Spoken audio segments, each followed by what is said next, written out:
Hey guys, what's going on? It is Dangeles, and Title Update 54 has been released. It is live right now. It's been alive for a couple of hours, and I am here today to do a complete overview of the new update. We got a second major update within a month. It feels like we just got done talking about the update with the terracotta blocks and the concrete, the builders update. Now we're talking about an update focused a little bit more on survival today. However, there are some interesting little building features that I'm going to be showing off in this overview that will be cool for you creative guys as well. But let's go ahead and just start off with covering everything and the menus and things like that. So first things first, new skin pack. We got ourselves the mini Game Hero skin pack for $2. You know, you guys know me. I already have my signature skin. I've had it for years. But if you're still looking for that signature skin, that might be the pack for you. We also got 7 new achievements for the game, so we're up to 87 total achievements. I only have 49 of them, so they've been adding them over the years, and I haven't had a chance to finish them all. But you guys can check it out for yourself to see which achievements you're getting close to completing, and if you're going for all 87, good luck to you. All right, moving into some of the new creative world options. This is some interesting stuff, especially for builders, but for survival as well. If we go down to more options, there are a couple of new things. First off, find balanced seed. The caption says, if you're creating a world with a random seed, this option looks for a world with a good mix of biomes. Disabling this may generate a world all of one biome. So the way that's basically what that means is, if you turn this off, there's a chance that you might get like some massive ocean biome that takes up half your world, which probably you don't want that. So I'd probably recommend keeping balanced seeds on. If you're trying to find like a really nice world for maybe a creative city or something like that. And then that also applies to the biome scale feature, which has been added. So there's small, medium, and large, as expected. And the biome scale is, well, exactly what it says. You can choose to load a world with really large biomes or really small biomes. So if you mix that with the balanced seed, you can get a seed with large biomes, but there's a mix of them. So you might get like a huge plains biome to build a city on, and then maybe an ocean next to it, and then a desert to the south or something like that. So that might honestly be a really good way to go about, creating a new world when you're looking into trying to find that perfect seed. So I like these new options. This definitely gives people a lot more ways to improve the seed that they're working on. I like this a lot. Alright guys, now let's check out some of the new features. I've loaded up a world, and well, actually I'm on Los Dangeles here in the default texture pack. We're going to check out some of the stuff that's been added to the game. Again, this is mostly a survival update, but there's a few things for creative as well that I haven't mentioned already, so let's check it out. We'll actually start off with some creative things. With the glass panes, the iron bars, and the fences, they connect to stairs differently now. So if you put them on the side, they still do not connect, which I am a fan of. I actually prefer that. But if you put them on the back of the stair, the full block backside, they actually do connect now, which is a new feature. Very interesting. I'm not 100% sure how this is going to affect my build specifically, but I don't really see any issues with this. One thing that's really nice is they added it so you can now place carpet and snow blocks, or like the little snow layers, on top of upside down stairs. This is something that I'm surprised that hasn't been added yet. This should have been added a long time ago in my opinion, but it's great to see it here finally. And then tying into the upside down stairs again, you can now put torches on them on the back and on the top. So a couple of nice little things for creative, very small but very useful indeed.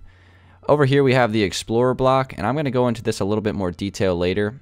Once we kind of get to like some of the new biome stuff and the mansions and all that stuff, but we're gonna skip that for now.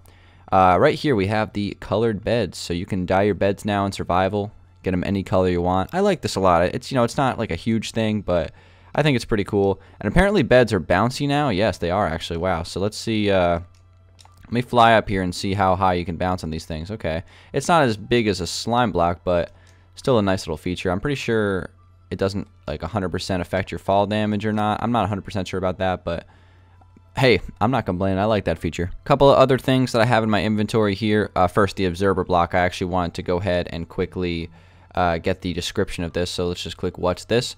Emits a redstone signal when adjacent blocks are updated. So again, I'm not 100% sure what these do, but we'll find out later. One thing that I noticed personally that I'm pretty happy about, it's a really subtle thing, but it helps. With glass panes, they updated the texture of them in the hotbar and in the menu.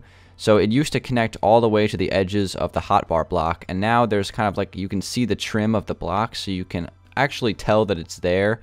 Previously, like if I was hovering over my black stained glass pane, you literally couldn't even see it in the hotbar. if you were up against a darker block. So I'm glad. That's a really subtle change, but I'm glad they fixed that. Shulker shells are now in the material section. This is really cool, the Totem of Undying. This is a really cool new feature. This is part of some of the new mobs that we're going to show off in a little bit. But basically what it does is it prevents the holder from dying. So if you're holding this thing, you're unkillable. Obviously it does break if you're holding it too long, I guess. But they're dropped by Evokers, which is a new mob that we'll check out in a little bit.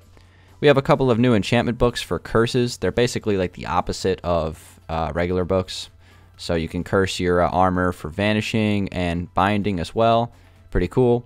And then we have splash potions here. So these have been useless, but apparently they actually like can break fire now, which I think is kind of useful just in case you accidentally like forget to turn fire spread off or something. This is a good way to quickly douse the flames. Let me give you guys a quick example of this if I can find the flint and steel. All the inventories have been all mixed up nowadays. Alright, so let's just put some fire down here, and we'll start to splash it away. Look at this. It works in creative, it works in survival. Definitely useful. I don't know what other uses there'll be. I think you can hit blaze with them, and it weakens them. Doesn't kill them, but it weakens them. If you hit them with enough of them, I think it kills it, but I think that's actually pretty useful, especially since these were useless previously, so that's good. Couple more things to note, couple more small things to note, I should say. Paintings work differently now. This is interesting when I read about this. Basically, a painting will now kind of fill the space that it has available to it. So if I place this in the middle here, it's always going to give me a 2x2, like every single time, guaranteed. Whereas if I place this in the corner right here, it's always going to give me a 2x1 every time, guaranteed. I'm not sure how I like this or not, because now you kind of have to place the blocks around, but then again, it does automatically give you what you want. So if I place this down here, I'm going to get, wait, no, there's no 3x3 blocks in the game. Let me do 4x4. If I place this right here, I'm always going to get a 4x4, which is pretty interesting. And then obviously if I did just like a 1 block, I mean, obviously I'm going to get 1. That's how it used to be, but just kind of interesting how that works. The paintings are, I guess, a little bit easier to find the one you want now. Let me give another example. So let's say if I do it right here, I'm always going to get the 2x1. So all you have to do is, if you have a big wall like this and you're trying to get a 2x1 painting, all you got to do is just place a block right there, and you're always going to get a 2x1 until you find the one you want. So it's definitely a little bit easier to get paintings, but you have to, kind of work it so you can place the blocks the way you want. But that's pretty cool. I like that feature. It's not 100%, what I want. I want it to be able to, just you hover over it and you can just kind of scroll through until you find the one you want or something with some sort of button combination. But that honestly works too. And last thing I'm going to show right now for like the menus and stuff, auto jump is now a thing. You can enable it in the game. If you guys don't know what auto jump is, basically you just mantle blocks without having to press any buttons. Pretty self-explanatory. I personally don't use it, but if you like it, then it is available to you now on console for the first time. I would probably classify this as the mob update, whereas last time it was kind of like the builders update. Mobs are like the main thing in this update. I'm going to show you guys that right now. There are apparently 12 new mobs in the game. I don't know if they all have eggs, but we're going to try to go through as many as we can. Let's see. Stray, that's definitely new. Spider, no. Husk, we're going to definitely check out one of those. Vindicator, Vex, and Evoker, those are all new. Elder Guardian, I don't think that's new, but you can spawn one of those in now, which is interesting. Shulker, Endermite, those are all old. Spawn Villager. So wait, there's 2 spawn. Oh, that's Zombie Villager. Never mind. We're gonna check out Spawn Villager because that's how we're gonna find the Woodland Mansion in a minute. Let's see. Mushroom. Those are all new. What's this one? Parrot. They added parrots to this game. What the heck? All right, we got llamas too. Zombie horses. Skeleton horses. Let's check out zombie horses. Skeleton horses were already in the game, so we will ignore those. Donkeys. Polar bears, ocelots. Okay, right now there's 9 of these, so let's just check out these real quick. Here's a stray. Oh my god, armed with tip arrows. Jeez, that thing's gonna mess you up. Right here we have the husk, which is just another zombie dude. The Vindicator. What does this guy do? These guys are probably all have to do with the Woodland Mansion. What the hell? What the heck is the Vex doing? He just warped into the ground. See ya. I'm not really 100% sure what a lot of these mobs do, but this is crazy. So we're going to have to look into some of this stuff in future videos. Evoker. So again, this is the this guy's gonna be in the mansion. Elder Guardian, flopping around like a Gyarados. Let's move over here so we get away from these guys a little bit. Here's the parrots. They have a bunch of different little skins. These are great. I like these. Put them on your shoulder. Fantastic. And then we got llamas as well, which I believe have multiple skins. So many new things. Holy moly. Look at this guy. He made his way to the water. What a legend. Then we have the zombie horses right here. Oh my god, man. There's a lot of new mobs in this game. This is the mob update for sure. Look at this guy. I can't... He actually made it to the water. What a legend. Alright, let's see here. What we're going to do now is we are going to find the woodland mansion, alright? So the way you do this, I got to get myself a villager, and I got to get myself... well, let's just get the villager that I want real quick. Let's just start spawning them over here. Is this the one I want? I believe this is the one I want. Trade.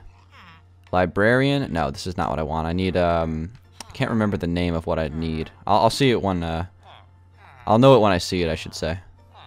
Is this it? Yeah, here we go. Cartographer. This is what I want. Alright guys, check this out. So I did a bunch of trades with the cartographer, and now he has the Ocean Explorer map number 1 and Woodland Explorer map number 1. So that's pretty cool. I don't think you can just get these in the creative inventory, or I would have already done it. So let's just go ahead and make the trades for these real quick, and let's find ourselves some stuff. Okay guys, so here it is. This is the Ocean Explorer map. This is the Woodland one, which I think they're the same. But regardless, you can see the Ocean Monument to the southwest of me, and then to the northwest of me is the Woodland Mansion. So let's fly to the Ocean one first. Alright guys, as you can see, the map's starting to update. I'm getting closer to the Ocean Monument. This is pretty cool. I hope they add one of these for the end portal as well, because those are kind of hard to find. But here we go guys, this is it. Actually, let me throw this in my hand here, since that's actually an option in this game. Now that's a really cool option, actually. I've never done that before. So here is the ocean biome here, or the Ocean Monument I should say. So again, this this feature just allows you to find these things really easily. I really like this feature. This is cool.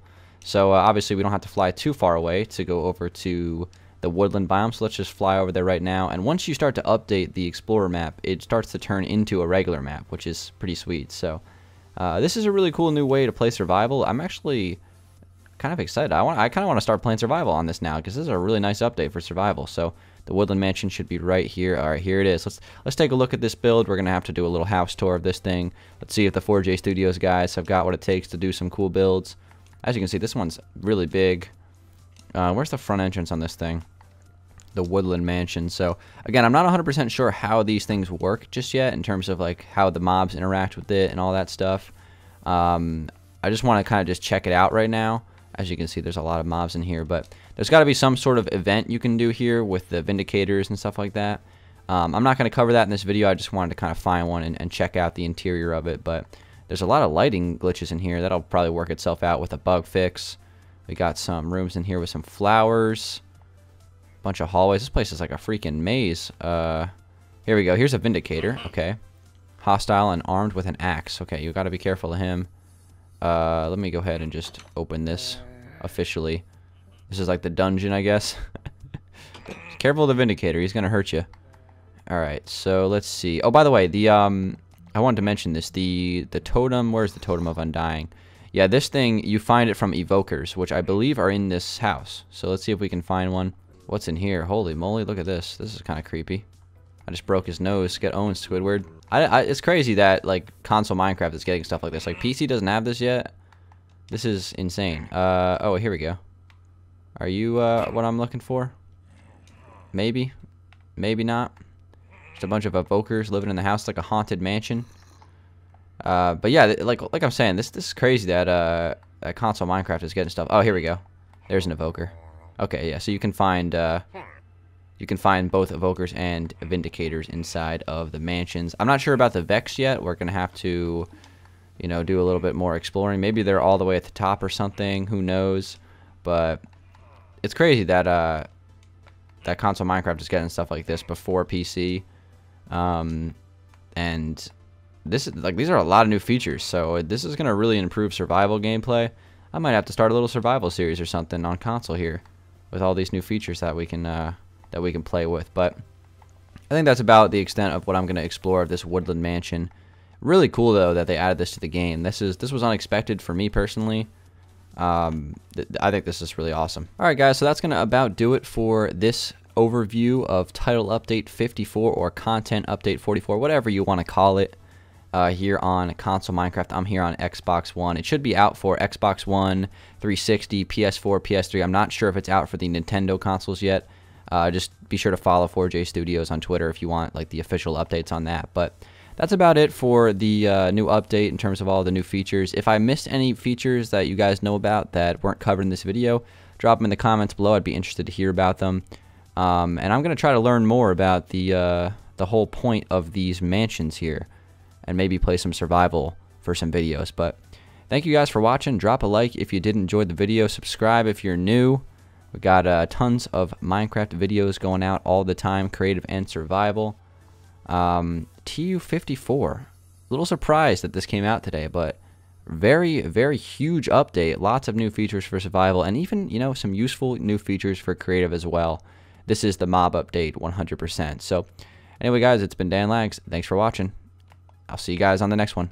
Peace out.